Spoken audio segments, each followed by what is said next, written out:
This is The Bottom Line, a show designed to help Australian businesses succeed. On the show, you'll hear from leading Australian business owners as they share the lessons they've learned building their companies. You'll learn from their successes as well as some of the challenges they faced along the way.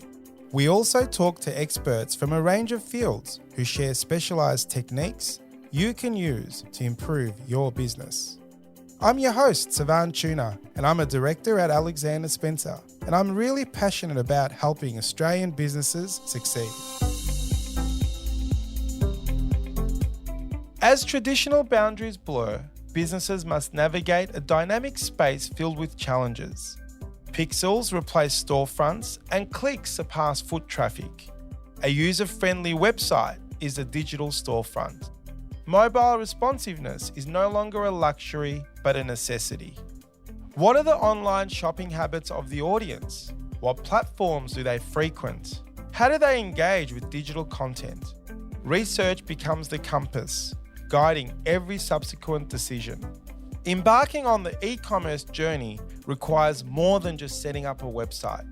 It demands a strategic mindset.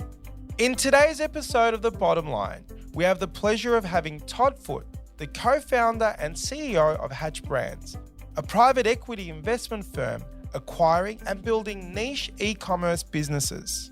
Todd provides us with a comprehensive overview of the e-commerce landscape. You'll learn the necessary preparations when considering e-commerce for your business, gain insights into selecting and thriving on multiple e-commerce platforms, and Todd shares his valuable insights for businesses looking to employ e-commerce as a growth strategy. Let's dive in. Todd, thank you so much for joining me on The Bottom Line today. Thanks so much for having me. Well, I'm really excited to have this chat. So before we get into it, for people that don't know who you are, tell us a little about yourself. I am Todd Foot. I'm the CEO of a business called Hatch Brands. It's a business that we put together about 2 years ago and really wanted to bring a top-tier e-commerce management approach to a group of small businesses. So essentially, I've spent nearly 20 years operating e-commerce businesses and working in some large businesses, including a US multinational retailer over there. And we really came up with this idea just over 2 years ago to put Hatch together and seek to find amazing mum and dad run kind of businesses that we think that we can take to the next level. And so putting kind of a shared service management structure over the top and helping to scale and bring those brands to their full potential. Now, we can't stop there. We do need to know more about you because I have spoken to you in the past and you have an amazing resume. So take us a bit deeper in that because you've worked overseas, you've done some amazing things in Australia in that e-commerce space. For the people that are not privy to your resume, I'd love to dive deeper into your experiences personally. Yeah, absolutely. So look, I started life as a young eBay trader, even while I was in high school, and kind of progressed from there. I ended up setting up Bingley's e-commerce site, which is a big New South Wales-based electrical retailer, for those that aren't aware. Then progressed on to some great opportunities. I worked at Optus and led their post-paid mobile phone sales on their website. Then went and worked for Fred Shibesta, who runs finder.com.au. From there, really, things just kind of ramped up from there.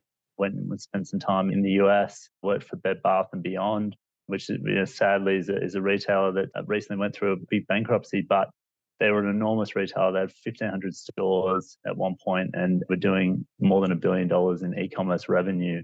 Yeah, it was certainly impressive to spend some time there and work with their leadership to continue to grow that e-commerce business. So, from there, I kind of came back in 2018, took a role in private equity, got a taste for private equity, and really just, again, saw this opportunity to work with private equity backing to do this Hatch plan and put together this group of businesses that can, really see some great small businesses succeed in a group and be backed by top tier management, like I say. What you do obviously is you know how to scale an e-commerce business. You said early on you're an eBay trader. Do you have any formal qualifications, or was it the fact that you were just so computer savvy, you did the stuff on eBay and you got down this rabbit hole of e-commerce Do you have a marketing degree or anything like that, or you just Yeah, I go that? do. I Yeah. studied economics and marketing at the University of New South Wales, but prior to doing that, I had already traded online and got a taste for it. And I think there's certainly a retailer deep within me that I'm very passionate about retailing and retailing well, and always seen digital channels as being a critical part of the future of retail. And I think ultimately omni-channel is going to be the way that retail is done for the rest of my time.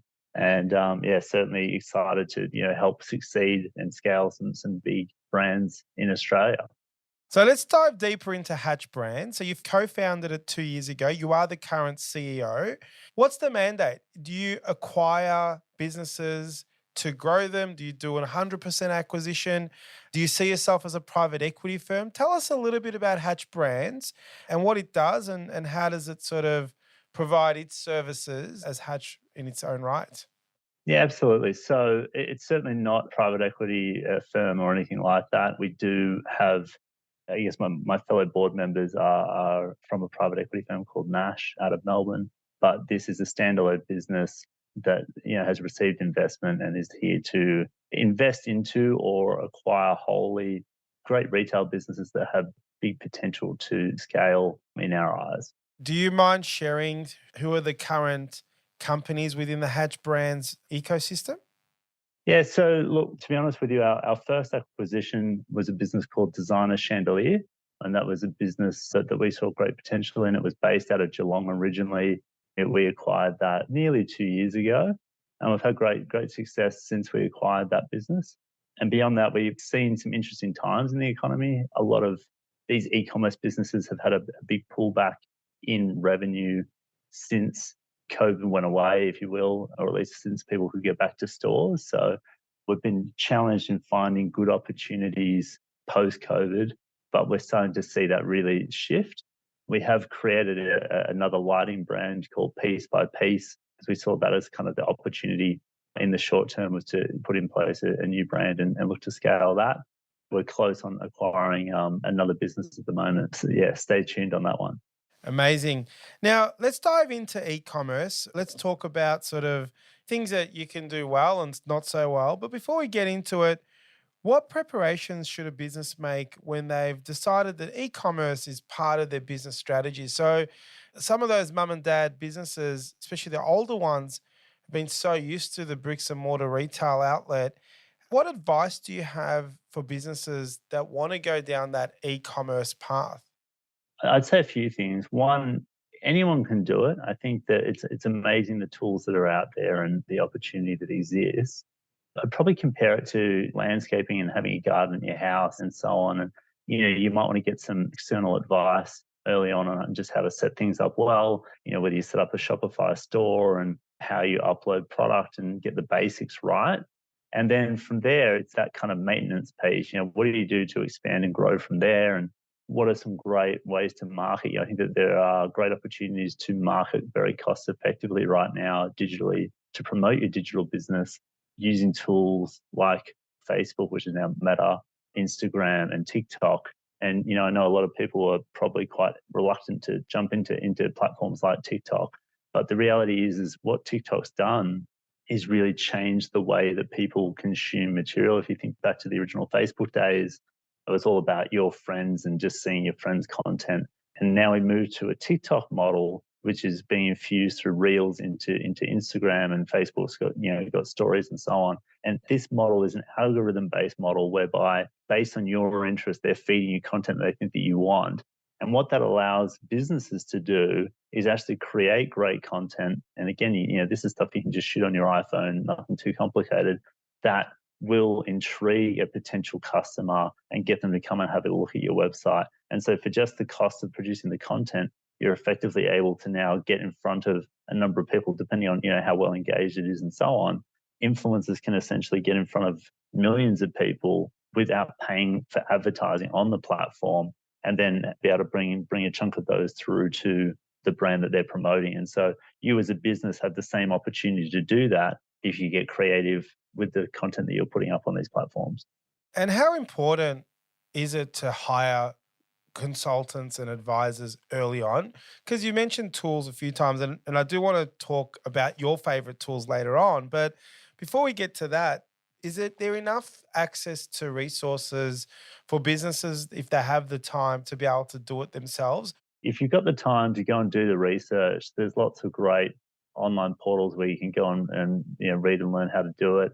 There's an amazing individual called Davey Fogarty, who's the Audi founder, who publishes some great content. I think Jane Liu from Showpo's got a similar program where she's trying to train people. But there are also lots of good free resources out there. If you literally just Google, you will be able to find some great advice on how to get started. And Shopify, I strongly recommend Shopify. I think for small businesses, it's an amazing platform. It gives you a very cost-effective way to start, and you can actually use the Shopify resources. That they've got a lot of good published material on how to get started, how to set your products up right, category pages and a homepage and make it look right. And they've got great templates and everything to get you started. So that would probably be the best place to start if you didn't want to get a consultant involved. And let's talk about Shopify. Obviously, it's such a powerful brand and so popular with e-commerce websites. At what point does Shopify become not good enough for your brand or for the volume that you're doing? At what point does it tap out? I'd say that there's a lot of debate and discussion around this. There are brands like JB Hi-Fi that are using Shopify, for example. It's Shopify Plus, so they have a higher end platform called Shopify Plus, which is what we use as well. And that is able to accommodate very large brands like a JB Hi-Fi. So yeah, for any small to medium sized business, I wouldn't even have any concerns around it. In some of my prior roles, we've certainly had custom built e-commerce platforms, but I think you'd probably be up around the $1 billion mark before it makes sense to make that kind of investment. So anyone in Australia, I'd be shocked if they think that there's a real need to custom build something or go away from Shopify Plus. That is really good advice because it's great to learn that because I speak to clients. We've got a lot of clients in different industries and a fair bit in the e commerce space. But I know that this question's been asked in the boardroom, and people in the marketing and website developers have tried to convince clients that their website needs a custom built e commerce platform. If it's good enough for JB Hi Fi to use Shopify Plus, I reckon that just answers the question. You don't even need to answer it because it just validates that you don't need to spend the money. I'm assuming Shopify Plus is not, super cheap, but you don't need to build it custom. And really with the Shopify Plus style of investment or the back end, there'd be a fair bit of customization that allows your brand to be unique anyway online, right? Yeah, so look, everyone can heavily customize Shopify, and even some of the parts that historically you couldn't customize, you now can. I'll get to that in a second. But I mean, certainly a retailer like JB Hi-Fi has spent a lot of time customizing it for their needs and to do a better job of SEO and do a better job of converting each customer that hits their website. I think traditionally where people used to criticize Shopify was around their checkout. And they've actually done a huge improvement on that this year, whereby they moved from an old model where it was 4 or 5 pages off the top of my head to get through that checkout process. And so it's a bit clunky and you lost, for every step you add in that journey, it's really detrimental and you lose shoppers through that process. Whereas they've now actually switched to a one-page checkout model, and you can actually customize it quite a bit, put some branding in, put your phone number in, make sure people feel comfortable completing that purchase and you're not losing people unnecessarily in that checkout step. And that was probably the last remaining barrier, if I'm honest, for people that were naysayers against Shopify that they've now kind of addressed. So let's go through some tips and tricks. So there's got to be some tips on businesses that do e-commerce really well and the ones that don't. What sets them apart? What are some of the little things that you can give to our audience that have an e-commerce business that they should just have? Yeah, absolutely. So I like to think of it in kind of 3 different stages, like a marketing funnel, if you will. So starting at that customer acquisition piece, how do I do customer acquisition really well? There's probably 2 or 3 key things that you need to spend some time in getting right. So if you start with Google, Google's quite good because it's got a huge number of people that are searching for products on that platform every day. And what I really like about Google is that they are pretty clear about what you need to do to optimize within their platforms. They obviously don't want you to do anything malicious or anything that would game the system too far, but they're pretty clear on the things that you can do to maximize your outcome on that platform. And they're things like making sure that people understand what content's on the page. So, having good descriptions of products, having good detail about your brand, having great imagery that they can understand what it is with all the right meta tags and so on. Having a fast loading website. One of the things that people don't appreciate enough is the load time of a website and how that impacts your SEO. It's really critical, and Google do it for good reason. If you have a slow website, it's a bad experience for the user, and they're actually less likely to convert on your site as well. So hand in hand, it goes into their organic ranking algorithm that if you've got a slow loading website, you'll be penalized from an organic ranking standpoint. But it's just really, making sure that you tick all the boxes with your SEO optimization. Again, I actually wasn't intending to come here spruiking Shopify, but I will say, once again, there are lots of plugins that you can get for Shopify. And Shopify are even rolling out some new tools to help you every step of the journey, whether it's setting up a product or setting up a category page in Shopify. They've got some new AI tools to help you populate all that content automatically or to enhance it. And it's just a matter of spending the time to actually go and do that. Too often I see businesses that have been around a long time that don't appreciate the algorithm that's in place and the data that needs to be ingested. And you've just got to spend the time to have that data hygiene right and tick all the boxes. And it's more of a one-off cost, if you will, to get that set up right. So that's kind of your Google piece. We got a little sidetrack there, but getting Google right, I think, is very important, because even if you then go and jump into the other parts, which is your social media, you want people to be able to Google your brand as well and have your site come up. And so I wouldn't rush off into social land too much without getting the basics right. So do that, get your Google piece right, and then jump onto your social media platforms. And I think really spend some time. What we find most effective, and I know it's certainly shared by other great e-commerce entrepreneurs, is the importance of great content, great creative for the platform. So again, I think we've shifted away from tweets kind of driving traffic to your site, and even images, which was the foundation of Instagram. I think we're kind of moving away from that as well. We're now in a video-led environment where I think it's billions of hours that people are now spending on Reels and TikToks each day watching this content. And so you've really got this opportunity to get in front of them, either in an organic format or by paying to put it in front of them. But you really want that content to be well received. And so, you've got to spend the time to test and learn. I think it is probably the thing that's not shared enough. And actually, if I'm honest with myself, I studied marketing, as you brought up earlier. And it's just such a big change from when I studied marketing to what marketing is today. I think traditional marketers were all about, like, you had to get the science right, you had to overthink everything and make sure it's kind of like a measure twice, cut once kind of approach, because you were ultimately going to put things on TV, maybe put $1 million budget behind it, and you couldn't afford to make a mistake. Whereas today we're in the opposite environment where we can create 1 million different pieces of creative and put them out on the platform and let the platform tell us what works. So essentially, my advice is you want to jump in, get your feet wet, create a raft of content and trial different concepts. See what other people are doing in your space, but also have a think on your own and just go and put those pieces of content up on these platforms and start to learn what people like to hear and what they don't. And it's equally informative to see both sides and be able to inform your path from there.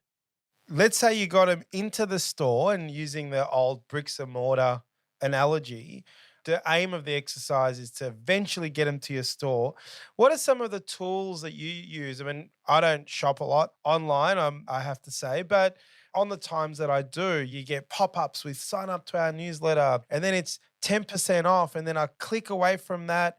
And then I'm like, oh, I want to buy something. I want the 10% now. And then there's the chat bots. What are the things that work? What are the actual things that make the client convert or customer convert when they're in? In a retail store, it's the beautiful lights and the way that the garments or the product is displayed. And then you've got the people there as a sales retail assistants that help out. What is the trick and what are the tips once they're in, and what works?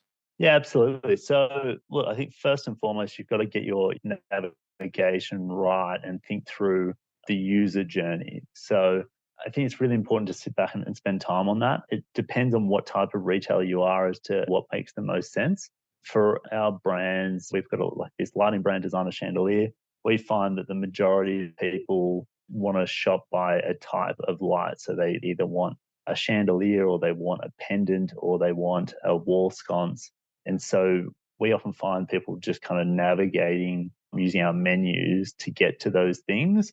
And then from there, they want to kind of filter down further. So they might want to shop by the color finish of the light, or whether it's a modern chandelier versus a traditional chandelier and things of that nature. Whereas because we don't have that many products, we have about 700 products on our website. Search isn't critical to us. When you start to get to the thousands or hundreds of thousands or millions of SKUs, that's certainly the point where search becomes a critical piece. And there are a lot of great tools to help you optimize your search strategy. But if I was just a retailer to say less than 1,000 SKUs and you're not covering too many categories, then I would focus my attention on using categories to guide people to what they're looking for. And then just make sure that you've really merchandised the product as best you can. You should always filter your categories automatically by the best sellers, so people see what's best selling at the top. They have the ability to filter down from there. The imagery is great, so we always try and get a combination of the product image on a white background, but also a lifestyle shot. So put that wall sconce into a bathroom, or put that chandelier just into a living room, and show it both ways. You've really got to merchandise your product well from an imagery perspective. And then when it comes to content, we obviously put a lot of effort into making sure that all the key details that you need about that product are on the product page. So we have the size of the product, the weight of the product, but we stress a lot of our trust indicators, as you call them. So we offer a money back guarantee, we offer free delivery and a lifetime warranty on our product. And so we like to really stress those elements at that point. Once you add the product page and that product was the one that interested you, that's the time to start reinforcing your sell points, and also make sure all the detail in terms of the specifications are there for the product. Let's talk about mobile versus laptop or PC. What are you seeing with the trend, and how do we deal with mobile versus laptop? Or does Shopify and Shopify Plus deal with it once you build it? So let's dive into your thoughts and feedback to our audience again around how e-commerce works in those two different platforms. That's a really great question, actually, and one that I don't think people spend enough time thinking about. Mobile is certainly now the primary device that people use to browse websites and retail websites. So we see roughly 75% of our users now coming through on mobile devices, which has gone up tremendously over the last decade. And previously, I remember the days when mobile was, I don't know, 10 or 20% of traffic, and you used to not worry about it. Now it's flipped the other way.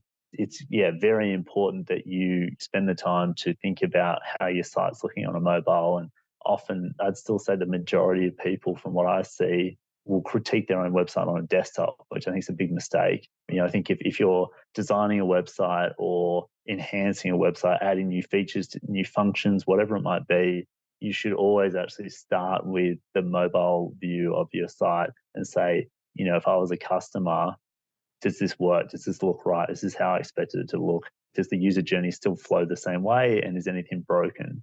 And I don't think people do that enough. And so, you're absolutely right.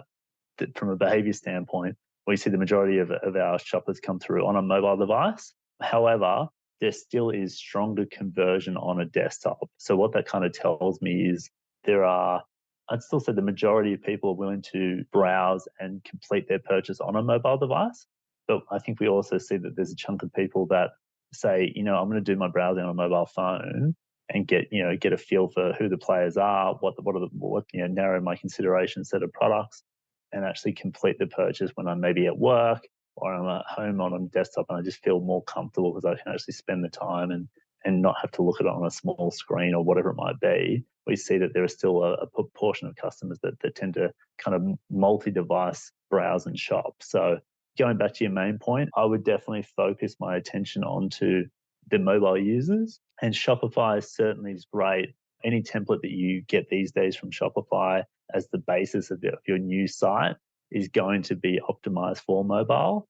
The trick is, though, as you go through and kind of update it for your brand and your products, just go back and spend the time. Once you hit publish, go back and spend the time and actually browse again on your mobile, go through the shopping experience, always complete a test purchase as if you're a customer, and make sure that it flows as well as you expected it to on that mobile device. So Todd, obviously e-commerce is all done on your in your bedroom or wherever you are, maybe even on the train on your phone.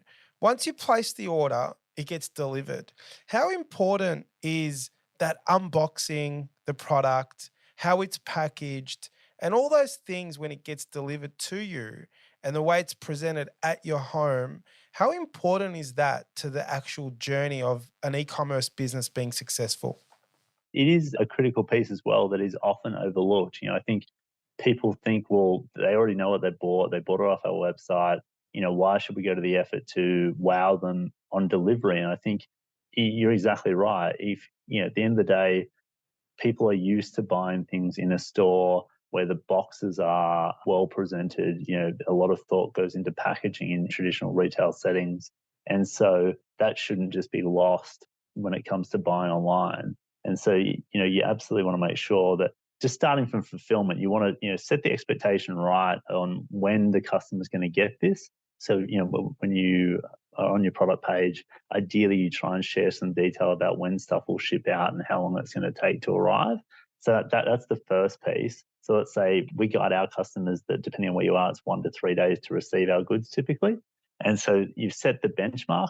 Then when that box, arrives, you want to have that same wow, like, oh wow, I received this amazing thing, which is, it looks to match the quality and the caliber that I was expecting from this retailer. Then, when I open it, it's the same thing. You want to wow that customer and make sure that they feel like it matches what they were seeking. Obviously, if you're a really discount retailer, and I know, in some cities like Amazon, maybe even in a subscribe and save kind of environment, might want to just send things in brown packages because it's commodity item or whatever, and you're trying to get it cheap. But if you're selling the quality product, you want to make sure that's reflected in the at-home experience when they're receiving that product.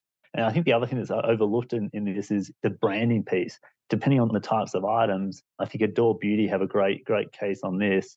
They package their stuff really well so that if it's received in an office, other people in the office know, they see the brand, they go, oh, Adore Beauty, and it's reaffirming that brand value and putting it back in other people's heads. It's kind of free advertising for you.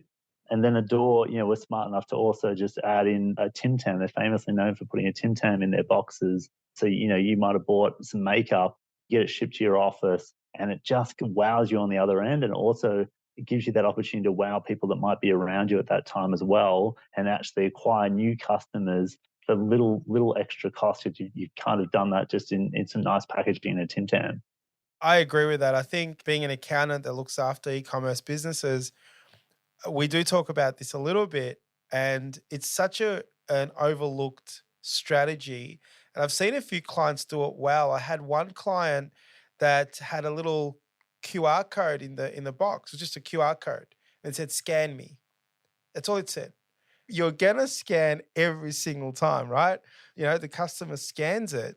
And what happened is a video popped up of the founder of the product and literally thanking what the purchase, how it's best used, a bit of a background on the company. Probably went for no more than 40 seconds.